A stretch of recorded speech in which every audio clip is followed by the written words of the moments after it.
Senhor Willem Cecilia, quien é analista político, ha expressado cierta remarca na relacionada com a organização de reunião de dia 7 de maio da Comissão de INK.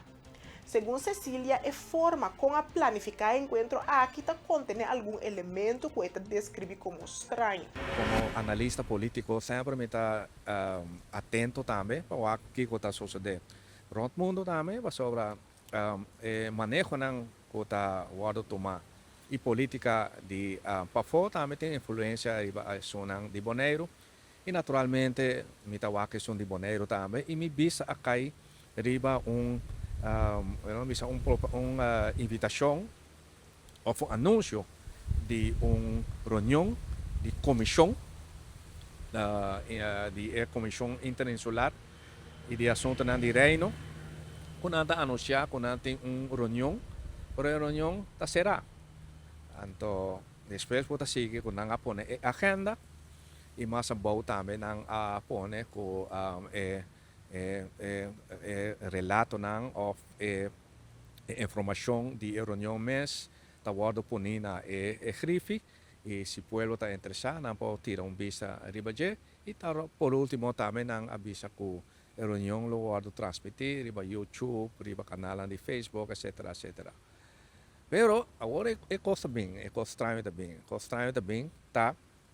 Com o número 12 de agenda, segundo não está pedi, ou está na pone para o povo por dar sua opinião, que o povo por bem adem e dar na opinião tocante tópico que está guardo tratar.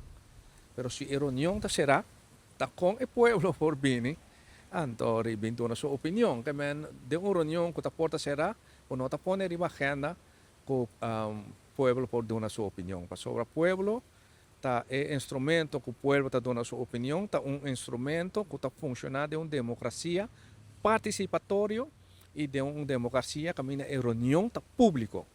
Esse é o instrumento para o povo para a palavra de uma reunião.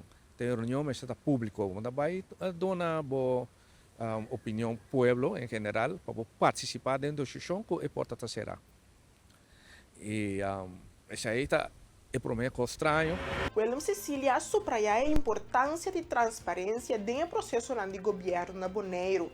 Ela faz uma chamada no colégio executivo para assegurar que a comunidade está recebendo informação clara e abrir. Segundo Cecilia, está crucial para o povo que está devidamente informado tocante ao projeto e a manejo que a coalição nova está levando adiante. O colégio executivo tem som que tem que executar isso aí. E nós sabemos que tem discussão sobre isso aí de parte do colégio Conselho Insular. Pero também, por hora botar papel de um representante do povo na Holanda, e mas está público. Baso me casar que o Conselho Insular sua opinião está tocante esse aí e mas está público. Então a mim também, ora aí tem povo tem chance ora para dar seu comentário também riba lo que o nada vai papel dilante. E outra parte também botar aí com nada papel de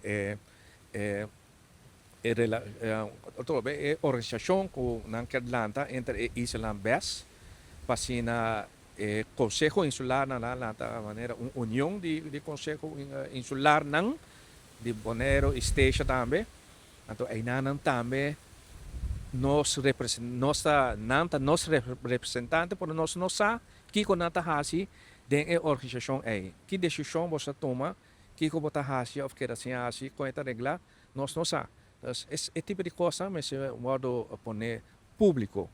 Então, me acorda tem outro tópico mais, me acorda que é de 3 tópicos aí tá. É tópico aí também, mas está tópico na comecei a discutir de uma reunião público.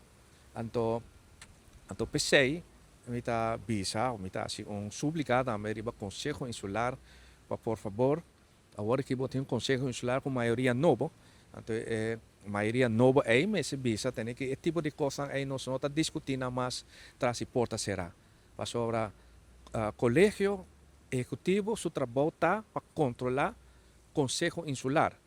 Agora, não mesmo da maneira assim, está de bastul do Conselho Insular, não mesmo lá, não mesmo uma organização ayabana, não mesmo que atender quem está virado representante do povo, tu coisas com diz, não são nada, não.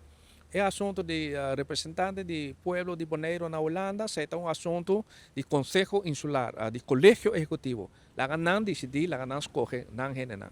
Lá o Conselho Insular me se quer for, vai trazer quadro gaba, então aí não tenho lá não assim.